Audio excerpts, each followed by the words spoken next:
Swipe your credit card and get instant payment at just 1.9%. For more details, call 78712 78714. Voice of Lingesh நேயர்களுக்கு அன்பு வணக்கம்.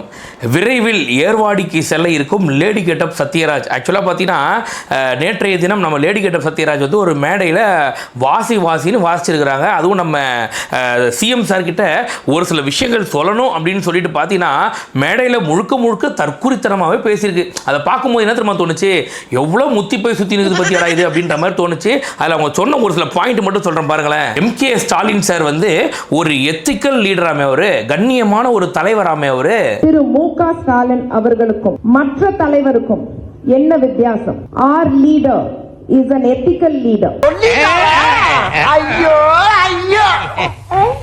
இப்ப MK ஸ்டாலினை ethical லீடர்னு சொல்லிட்டோம். அப்ப உதயநிதி ஸ்டாலினை ஏதாவது சொல்லணுமே, என்ன சொல்லலாம்னா டைனமிக் திராவிடன் லீடராமே. அவரு Uday sir is a dynamic Dravidian leader.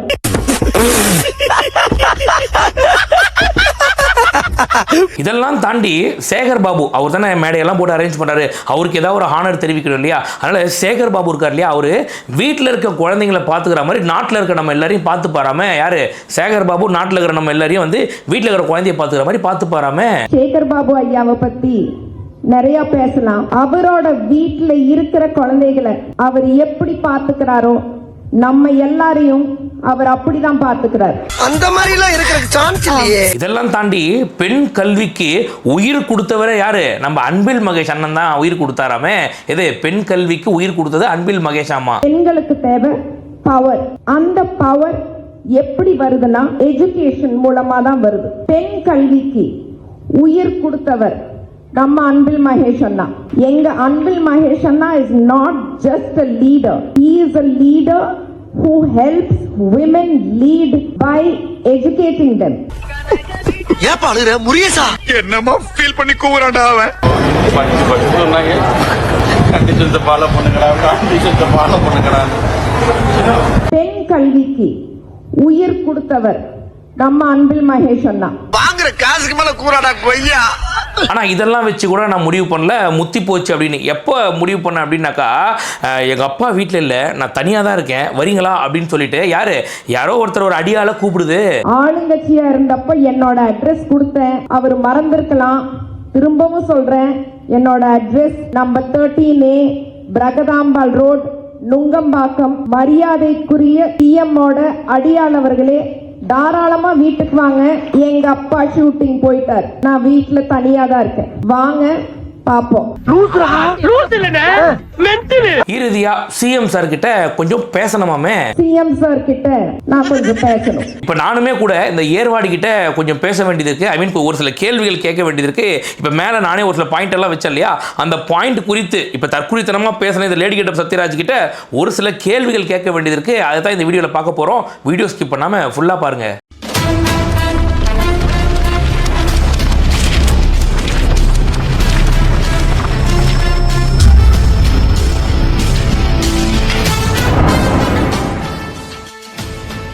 வீடியோக்குள்ள போறதுக்கு முன்னாடி ஒரு முக்கியமான விஷயம்.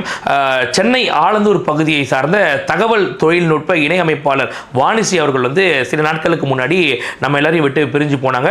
உண்மையிலேயே ரொம்ப வருத்தத்தில் ஆழ்த்துச்சுங்க எல்லாரையும். என்னன்னா அவங்களுடைய உழைப்பு இந்த கட்சிக்கு ரொம்ப அதிகமாக இருந்துச்சு. அதாவது எங்க மீட்டிங் போட்டாலும் முதல் ஆளாக அவங்க வந்து உட்கார்ந்துருவாங்க, கடைசி வரைக்கும் இருப்பாங்க.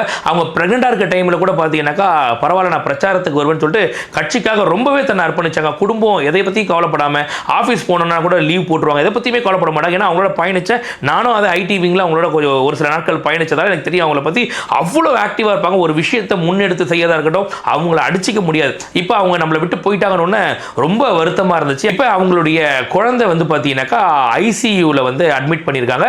அவங்க வந்து மருத்துவ உதவியில் இருக்காங்க. ரெண்டாவது அவங்களுக்கு பணப்பற்றாக்குறை ஏற்பட்டுச்சு அப்படின்னு சொன்னாங்க. ஸோ நிறைய தொண்டர்கள் அவங்களால முடிஞ்ச பண உதவியை பண்ணியிருந்தாங்க. நானும் என்னால் முடிஞ்ச அந்த பண உதவியை பண்ணியிருந்தேன். ஸோ இப்போ நான் உங்ககிட்ட வைக்கிற ஒரு ரெக்வஸ்ட், இந்த வீடியோ பார்க்குறவங்க கிட்ட வைக்கிற வைக்கிற ரெக்வஸ்ட் என்ன, இதுக்கு முன்னாடி கோயம்புத்தூரில் SME டைப் 2 நோயால் பாதிக்கப்பட்ட ஒரு பெண் குழந்தைக்கு நான் உங்ககிட்ட கேட்டிருந்தேன் இந்த மாதிரி உதவி பண்ணணும்னு. நிறைய பேர் உதவி பண்ணீங்க. உண்மையிலேயே அவங்க எல்லாரோட பெரிய மனசுக்கும் ஒரு மிகப்பெரிய நன்றிகளை சொல்லிட்டு, நீங்கள் எல்லாரும் டொனேட் பண்ண பணத்தை நானே இங்கேருந்து ட்ரெயினை பிடிச்சி போய் அவங்க கிட்ட கொடுத்துட்டு வந்தேன். இப்போ இந்த குழந்தைக்கு மருத்துவ உதவிக்கு பணம் தேவைப்படுது அப்படின்னு சொல்லியிருந்தாங்க. அந்த தாயை பிரிந்து தவிக்கும் இந்த குடும்பத்துக்கு நம்மளால முடிஞ்ச உதவியை பண்ணணும். எங்க யாருக்கு எந்த உதவினாலும் அதை தாவேக்காரன் செய்வாண்டா அப்படின்ற மாதிரி ஒரு விஷயத்தை நம்ம செய்யணும். உங்களால முடிஞ்ச உதவிகள் ₹1 5 10 எவ்வளவுனாலும் பரவாயில்ல, உங்களால முடிஞ்ச உதவிகளை பண்ணுங்க. நம்மளுடைய ஒரு நாள் செலவு, இன்னைக்கு நான் போறேன் வெளியில சாப்பிட போறேன் அப்படின்னாக்கா அந்த ₹200 300 அதை சேர்த்து வச்சு கொடுத்தீங்கன்னாக்கா அந்த குழந்தையை காப்பாற்றுறதுக்கு ஒரு மிகப்பெரிய ஒரு ஹெல்ப்பாக இருக்கும். என்னுடைய வீடியோ பார்க்கக்கூடிய நபர்களுக்கு நான் வைக்கக்கூடிய மிகப்பெரிய ரெக்வஸ்ட், ரெண்டாவது உங்களால எதுவும் பண்ண முடியல, என்னால் சப்போர்ட் பண்ண முடியலன்னா கூட உங்களோட ஃப்ரெண்ட்ஸ்க்கு யாருக்காவது முடிஞ்சா அவங்களுக்கும் ஷேர் பண்ணி பண்ண சொல்லுங்க. நம்ம டாக்டரும் கிடையாது, கடவுளும் கிடையாது, அந்த குழந்தையை எப்படியாவது காப்பாற்றுறதுக்கு நம்மளால முடிஞ்சது பண உதவி பண்ண முடியும். அந்த உதவியாவது நம்ம பண்ணுவோம். முதல் விஷயம், MK ஸ்டாலின் அப்படின்றவர் பார்த்தீங்கன்னா ஒரு எத்திக்கலான லீடர், ஒரு கண்ணியமான ஒரு தலைவராமே. ஒரு திரு MK ஸ்டாலின் அவர்களுக்கும் மற்ற தலைவருக்கும் என்ன வித்தியாசம்? Our leader is an ethical leader. நம்ம தலைவர் ஒரு கண்ணியமான தலைவர். அதாவது எத்திக்கல் லீடருக்கு அர்த்தம் தெரியுமா தெரியாதான்னு கூட தெரியல. எத்திக்கல் லீடர் அப்படின்றவர் பார்த்தீங்கன்னாக்கா ரொம்ப நேர்மையானவர் அப்படின்னு அர்த்தம், ஒரு நேர்மையான ஒரு தலைவர் அர்த்தம். இவர் வந்து பார்த்தா 72 கோடி ரூபாய்க்கு ஆட் ஷூட்டிங் நடந்தது வந்து தெரியாது போல இந்த அம்மாவுக்கு. மக்கள் கிட்ட பொய்ய மட்டுமே பேசுறவர் எப்படிங்க எத்திக்கல் லீடரா இருப்பாரு? திரு MK ஸ்டாலின் அவர்களுக்கும் மற்ற தலைவருக்கும் என்ன வித்தியாசம்? Our leader is an ethical leader. Consider yourself an atheist? நீங்க atheist consider பண்றீங்களா? Non religious நீங்க. Are you religious? நீங்க religious personally? புரியல எனக்கு கேக்குது. உண்மையிலேயே நம்ம MK ஸ்டாலின் அவர்கள் இந்த வார்த்தையை கேட்டாலே அவரே கெக்கன்னு சிரிப்பாரு. நான் எத்திக்கல் லீடரா, போமா நீ வேற அப்படின்னு சொல்லிட்டு அவரே சிரிப்பாரு. மேடையில் கூச்ச நாச்சமே இல்லாம அத்தனை பேர் முன்னாடியும் அவர் ஒரு எத்திக்கல் லீடரா, ஒரு கண்ணியமான ஒரு தலைவராமே அவரு. திரு MK ஸ்டாலின் அவர்களுக்கும் மற்ற தலைவருக்கும் என்ன வித்தியாசம்? Our leader is an ethical leader. ஏய், என்னை வச்சு ஒன்னும் காமெடி பண்ணலையே. இதெல்லாம் கூட பரவாயில்ல. உதயநிதி டைனமிக் திராவிடன் லீடராமே அவரு. முதல்ல டைனமிக் திராவிடன் லீடர்னு சொன்னீங்க, அதுக்கு அர்த்தம் என்னன்னு உதயநிதிக்கு தெரியுமா? அவருக்கு நீ பேசுற இங்கிலீஷ் முதல்ல புரியுமா அவருக்கு? டைனமிக்னா என்னன்னு தெரியுமா முதல்ல அவருக்கு? Uday sir is a dynamic Dravidian leader. Uday sir is a dynamic Dravidian leader. இந்த அளவுக்கு நல்ல இங்கிலீஷ் பேச தெரிஞ்ச உனக்கு, ஆனா அதை யாருக்கிட்ட பேசணும்னு தெரியல பாத்தியா. அடுத்து நம்ம சேகர் பாபு, அவர் வந்து பாத்தீங்கன்னா எப்படி வீட்டில் இருக்க குழந்தைங்க மாதிரி எல்லாரையும் பார்த்து போறான், நாட்டில் இருக்க எல்லாரையுமே. அவர் இப்போதான் ரீசெண்டாக கோயிலுக்கு போயிட்டு கத்துற மக்கள்லாம் கத்து பரவாயில்ல அப்படின்னாரு. மக்கள் அவ்வளோ கேவலமாக ட்ரீட் பண்றவர் எப்படிமா வீட்டில் இருக்கிற குழந்தை மாதிரி ட்ரீட் பண்ணுவார்? ஆக்சுவலாக உன்னை வேணா அப்படி ட்ரீட் பண்ணியிருப்பாரு. ஏன்னா கொஞ்சம் எப்படி சொல்றது, அப்படி அது தெரிஞ்ச விஷயம் தானே. உன்னை எப்படி ட்ரீட் பண்ணுவாங்களோ அது மாதிரி எல்லாரும் ட்ரீட் பண்ண முடியுமா? யோசிச்சு பாரு. பல மணி நேரமா காத்துக்கிட்டு இருக்கிற மக்களுக்கு நின்னு கூட பதில் சொல்ல முடியாதவரு யாருக்கும் ரொம்ப மும்முரமா போன் போடுறாரு. கருவறையில போயும் தீபாராதனையை நிப்பாட்ட சொல்லி போனை பார்த்துக்கிட்டு இருக்கிறாரு. சேகர் பாபு ஐயா அவரோட வீட்டுல இருக்கிற குழந்தைகளை அவர் எப்படி பார்த்துக்கிறாரோ நம்ம எல்லாரையும் அவர் அப்படிதான் பார்த்துக்கிறார். ஏன் உனக்கு இந்த வேலை? நீ வாங்குற இந்த 10-5 பிச்சைக்கு இது தேவைதானா? ஒரு விளம்பரம். இப்போ எனக்கே இந்த வீடியோவில் ஒன்று வந்து நல்லா கேள்வி கேட்கணும்னு தோணுது. ஆனால் என்ன பண்ணுறது, கொஞ்சம் இந்த மாதிரி ஆட்களை பார்க்கும்போது நமக்கு பாவம் பரிதாபம் தானே வருது நமக்கு. ஆனால் உண்மையிலேயே எல்லாத்தையும் மன்னிச்சிருவேன் நான். நீ எவ்வளோ தற்கூரித்தனமாக பேசினா கூட அது எல்லாத்தையும் நான் மன்னிச்சிருப்பேன் நான். இந்த திருப்பதியில் சந்திரபாபு நாயுடு லட்டுக்கு போல ஜிலேபியை தான் போட சொன்னார்ன்ற மாதிரி ஒரு விஷயம் சொன்ன பார்த்தியா. நம்ம அன்பில் மகேஷ், யாரு அன்பில் மகேஷ் வந்து பார்த்தீங்கன்னா பெண் கல்விக்கு உயிர் கொடுத்தவராமே அவரு. பெண் கல்விக்கு உயிர் கொடுத்தவர் நம்ம அன்பில் மகேஷ் அண்ணா.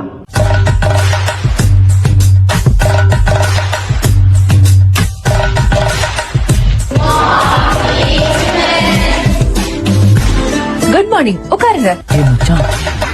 இவங்களை எங்கே என்ன கூட்டாங்க? டேய் டீச்சரா, இவங்களை தெரியாதா? இவங்க பிட்டு ரொம்ப ஃபேமஸ்ரா. பிட்டுதான் மச்சான், ரொம்ப நல்ல டீச்சர். சூப்பரா, உண்மையிலேயே நீ ஒரு பெரிய எக்ஸ்பீரியன்ஸ் கைன்னு நிரூபிச்சுட்டடா. டேய், நான் உன்கிட்ட இன்னும் நிறைய கத்துக்கணும்டா.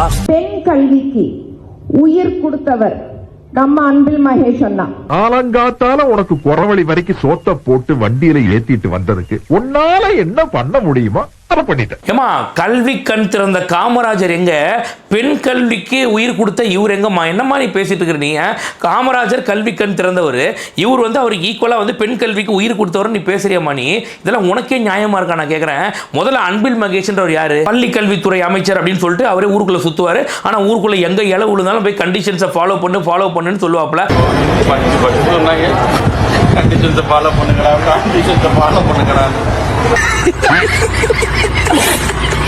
இதெல்லாம் தாண்டி பெண் கல்விக்கு உயிர் கொடுத்தவர் என்ன தெரியுமா பண்ணாரு? ஒரு ஆபாச ரீல்ஸ் போடக்கூடிய ஒரு இன்ஸ்டா செலிபிரிட்டியை கூட்டு வந்து ஒரு அரசு சார்ந்த விழிப்புணர்வு நடத்தினவருமா அவரு. இவர் எப்படிமா பெண் கல்விக்கு உயிர் கொடுத்தவரா இருப்பாரு? என்னமா பேசுற நீ? ஒத்தரோசா பிள்ளைய ரொம்ப அற்புதமா வளர்த்திருக்கமா நீ. இதெல்லாம் தாண்டி முதல்ல அன்பில் மகேஷ் அப்படின்றவர் எப்படி பள்ளி கல்வித்துறைக்கு அமைச்சரான அவர் முதல்ல என்னவா இருந்தார்? அவரு உதயநிதி படத்துக்கு போஸ்டர் ஒட்டிட்டு இருந்தாருமா அவரை கொண்டு வந்து பள்ளி கல்வித்துறை அமைச்சரா போட்டாங்க. எதுக்கு? உதயநிதி அவர்களுக்கு போஸ்டர் ஒட்டின ஒரே காரணத்துக்காக பார்த்தீங்கன்னா அவருக்கு பள்ளி கல்வித்துறை கொடுத்தாங்க. அதனால அவர் வந்து பெண் கல்விக்கு உயிர் கொடுத்துறாருவா? நான் கேட்கிறேன், என்னதான் உனக்கு வந்து கொஞ்சம் மூல வளர்ச்சி கம்மியா இருந்தாலும் அதுக்கு நீ இப்படியாமா பேசுவ நீ? பெண் கல்விக்கு உயிர் கொடுத்தவர் நம்ம அன்பில் மகேஷ் அண்ணா. இதெல்லாம் தாண்டி இதுக்கு முன்னாடியே ஒரு தடவை வந்து என் வீடு நுங்கம்பாக்கத்து இருக்கு, வாங்க வாங்க வாங்கன்னு கூப்பிடுறேன். திரும்ப இப்போ வந்து நான் நுங்கம்பாக்கத்துல இருக்கிறேன், வாங்க எங்க அப்பாவும் வீட்டில் இல்லை, நான் தனியாக தான் இருக்கேன், வாங்க அப்படின்னு கூப்பிடுறேன். இப்படி யாருன்னா பேசுவாங்களா? நீயே சொல்லி பார்ப்போம். எங்க அப்பா வீட்டில் இல்லை, வாங்க வீட்டுக்கு அப்படின்றது எவ்வளவு ஒரு தவறான ஒரு வார்த்தை. நீ யோசிச்சு பாரு. தாராளமா வீட்டுக்கு வாங்க, எங்க அப்பா ஷூட்டிங் போயிட்டார், நான் வீட்டுல தனியா தான் இருக்கேன், வாங்க பாப்போம். நீ சொன்ன மாடுலேஷன் வேற மாதிரி இருந்தா கூட இப்ப ஊர்ல அங்கங்க தப்பு நடந்துட்டு இருக்கு. இப்ப இந்த வட மாநில இளைஞர்கள் 4 பேர் வந்து 3 வயசு குழந்தை கூட பார்க்காம இது பண்ணிட்டு இருக்கான். நீயே பார்த்ததுக்கு நான் எங்க அப்பா வீட்டுல தனியா தான் இருக்கேன் வாங்க அப்படின்னு ஏதோ நடந்துச்சுனாக்கா அதுக்கும் எங்க சிஎம் தலை போட்டு உருக்கலான்னு பாக்குறீங்களா நீங்க? எங்க அப்பா ஷூட்டிங் போயிட்டார், நான் வீட்டுல தனியா தான் இருக்கேன், தாராளமா வீட்டுக்கு வாங்க பாப்போம். எங்க அப்பா ஷூட்டிங் போயிட்டார், நான் வீட்டுல தனியா தான் இருக்கேன், தாராளமா வீட்டுக்கு வாங்க பாப்போம். என்னடா இது? ஆளை பார்த்தா பேமிலிமா இருக்காங்க, இவ்வளவு ஓப்பனாவா கூப்பிடுவாங்க? எங்க அப்பா ஷூட்டிங் போயிட்டார், நான் வீட்டுல தனியா தான் இருக்கேன், தாராளமா வீட்டுக்கு வாங்க பாப்போம். சிரிக்குது. அடாடாடா, மெட்ராஸ்ல இந்த கேப்ல இதெல்லாம் நடக்குதா? ஐயோ, கூப்பிட்டுட்டே இருக்காளே. வரவா? தாராளமா வீட்டுக்கு வாங்க. வர சொல்லிட்டா. இது எல்லாத்தையும் தாண்டி நீ இன்னொரு மேட்டர் சொன்ன ஞாபகம் இருக்கா உனக்கு? சிஎம் சாரோட அடியாள்னு ஒருத்தரை சொல்லி அவர் ஏதோ ஒரு நிறுவனத்தை நடத்துறாரு, அங்க வந்து ஒரு பொண்ணு அவர் வந்து ஏதோ இது பண்றாரு அப்படின்ற மாதிரி நீ ஒரு விஷயங்கள் சொன்ன. சிஎம் சாருக்கு ஒரு அடியாள் இருக்கிறார். அந்த அடியாள் அவர் ஒரு கம்பெனி ஆரம்பிச்சு அந்த கம்பெனியில சினிமா கனவுகளோட சினிமால நடிக்கணும்னு ஆசையா வர ஏழை பெண்கள் கிட்ட பெரிய நடிகர் கூட நடிக்கிறதுக்கு சான்ஸ் வாங்கி தரேன்னு சொல்லி அந்த பெண்களோட வாழ்க்கையை அழிச்சிருக்காரு. அதுக்கு ஏதாவது உன்ட்ட ஆதாரம் இருக்கா? நீ மேடையில் ஏறி இப்படி வாய்க்கு வந்தபடி பேசுற. அதுக்கு முன்னாடி நீயே என்ன சொல்ற அப்படின்னாக்கா என் மேல சமூக வலைதளங்கள்ல தவறான கருத்துக்கள்லாம் பதிவிட்டு இருக்காங்க. அது வந்து யார் பதிவிட்டனா பைல்வான் ரங்கநாதன் வந்து உனக்கு கல்யாணம் ஆயிடுச்சு, நீ வாழா வெட்டியா வந்துட்டு அவர் தான் சொல்லிக்கிட்டு இருந்தாப்ல. இல்லைன்னா அதுக்கும் வந்து என்ன பண்ணுவோம் தெரியுமா? விச்சல் வாரியர்ஸ் மேல தூக்கி பழிய போடுவானே உனக்கு. அதனால பைல்வான் ரங்கநாதன் போட்டாரு. அது உங்க 2 பேருக்குள்ள இருக்க பஞ்சாயத்து, விடுங்க பரவாயில்ல. திவ்யா சத்யராஜ் யாருக்காவது கல்யாணம் ஆகி அவர் விவாகரத்தானவர் என்பது யாருக்காவது தெரியுமா? குறிப்பிட்ட ஒரு 50 பேரை கூப்பிட்டு திருமணம் நடத்தியிருக்கிறார் சத்யராஜ், திவ்யா சத்யராஜுக்கு. திவ்யா சத்யராஜுடைய கணவர் வேறு யாரும் இல்லை, சத்யராஜுடைய உடன் பிறந்த சகோதரி மகன். தாலி கட்டிய 5வது நிமிடத்துல தாலிய கழுத்துல இருந்து பறிச்சு சத்யராஜ் மூஞ்சல் விசிறிச்சிட்டு போயிட்டார். செருப்பாலெல்லாம் வாங்கியிருக்காரு திவ்யா சத்யராஜ் அவருடைய கணவன். மேல இருக்கவன் பார்த்துனுடைய விளைவு உன் வண்டவாளம் இப்போ தண்டவாளத்தில் ஏறிச்சு. வாமோல வா. சோசியல் மீடியால என்னை பத்தி பொய்யான அவதூறுகள், ஆதாரமற்ற குற்றச்சாட்டுகள். இப்போ ஆதாரம் இல்லாத விஷயத்தை என் மேலே அவதூறு கலப்புறாங்கன்னு நீ உன் விஷயத்தில் சொல்கிற. இங்கே ஆதாரமே இல்லாமல் சிஎம் சாரோட அடியாள்னு ஒன்று பேசுகிற, அதுவே முதல் தப்பு. சிஎம் சாரோட அடியாள்னு சொல்லிட்டு அவரு பெண்கள் கிட்ட தவறாக நடந்துக்கிட்டாரு, ஒரு பட்டியலின பெண்ணுக்கிட்ட தவறாக நடந்துக்கிட்டாருன்னு சொல்லிட்டு ஆதாரமே இல்லாமல் பேசுறது எவ்வளோ ஒரு தற்குறித்தனம் யோசிச்சு பாரு. உங்ககிட்ட அப்படி ஆதாரம் இருந்தால் போய் கம்ப்ளைண்ட் கொடு, அதுக்கப்புறம் என்ன பண்ணுமோ அதை நடவடிக்கை எடு. அதெல்லாம் விட்டுட்டு நீ போயிட்டு இந்த மாதிரி இவ்வளோ அடியாள், இவர் வந்து பெண்கள் கிட்ட இது பண்ணுறாங்கன்னு பேரை கூட சொல்ல ஏன் இவ்வளோ பயப்படுற நீ? அதான் மேடையில் ஜோகர் பாபு இருக்கார், இன்னும் பல பேர் இருக்காங்கல்லம்மா. உங்க அன்பில் அண்ணன் பெண் கல்விக்கு உயிர் கொடுத்த அன்பில் அண்ணன் இருக்காருல்லம்மா. அப்புறம் நீ பயப்படுற? யாரு என்னன்றத போய் அந்த பட்டியலின பெண்ணை போய் கம்ப்ளைண்ட் கொடுக்க சொல்லுமா, லீகலா போய் ஆக்ஷன் எடுக்க வேண்டியதானமா? இல்ல எதுக்குமே ஆதாரம் கிடையாது. ஆனா சும்மா மேடையில ஏதாவது ஒரு அவதூறை கிளப்பி விட்டு போனோம். இப்போ உங்க மேல வந்து பயில்வான் ரங்கநாதன் பேசுறது தவறு, அவதூறு, அதெல்லாம் வந்து நம்ம அதாவது ஆதாரமற்ற செயல் அப்படின்னு சொல்றீங்க. இப்போ நீங்க பேசுறது மட்டும் என்னது? அந்த அடியால் சினிமா கனவுகளோட சினிமால நடிக்கணும்னு ஆசையா வர ஏழை பெண்கள் கிட்ட பெரிய நடிகர் கூட நடிக்கிறதுக்கு சான்ஸ் வாங்கி தரேன்னு சொல்லி அந்த பெண்களோட வாழ்க்கைய அழிச்சிருக்காரு. அதுல ஒரு பெண் என்னோட பேஷண்ட். அவங்க பட்டியல் சமூகத்தை சேர்ந்த பெண். இல்ல இதுக்கெல்லாம் ஏதாவது உங்ககிட்ட ப்ரூஃப் இருக்கா? நான் கேட்கிறேன். ப்ரூஃபே இல்லாத விஷயத்தை நீங்க பாட்டு மேடையில் பேசுறது எவ்வளவு ஒரு தவறு. அது சரி விடுங்க. இப்பதான் ஒரு ரீசெண்டா வந்து இந்த ஜேம்ஸ் ராஜான்னு ஒரு பொறுக்கி பைய ஒருத்தர் தான் திமுகவில் பாத்தீங்களா, அவன் இப்படிதான் அசிங்கமா பேசிட்டு கேட்டாக்கா அவன் மனநல பாதிக்கப்பட்டவன் அப்படின்னு சொல்லிட்டு ஜும் கலக்கான்னு வெள்ளம் சுத்திட்டு இருக்கான். இப்போ அந்த மாதிரி நம்ம நாளைக்கே ஒரு வழக்கு கொடுத்தா கூட இந்த மாதிரி இவங்க பேசுறாங்க சிஎம்மோட அடியாள் அப்படின்ற மாதிரிலாம் இவங்க பேசுறாங்கன்னு சொல்லிட்டு நம்ம நாளைக்கே ஒரு வழக்கு கொடுத்து வச்சுக்கோங்களேன். அங்க போய் ஜும் கலக்கா சார் பட்டர்ஃப்ளைன்னு கண்ணை சிமிட்டி காட்டுவேன். எதுக்கு எங்களுக்கு தேவை? கூடிய சீக்கிரம் ஒன்று ஏர்வாடியில் கொண்டு போய் சேர்க்க போறாங்க. அது மட்டும் நல்லா தெரிஞ்சு போச்சு. மறக்காம சர்ப்ரைஸ் பண்ணுங்க. தேங்க்யூ.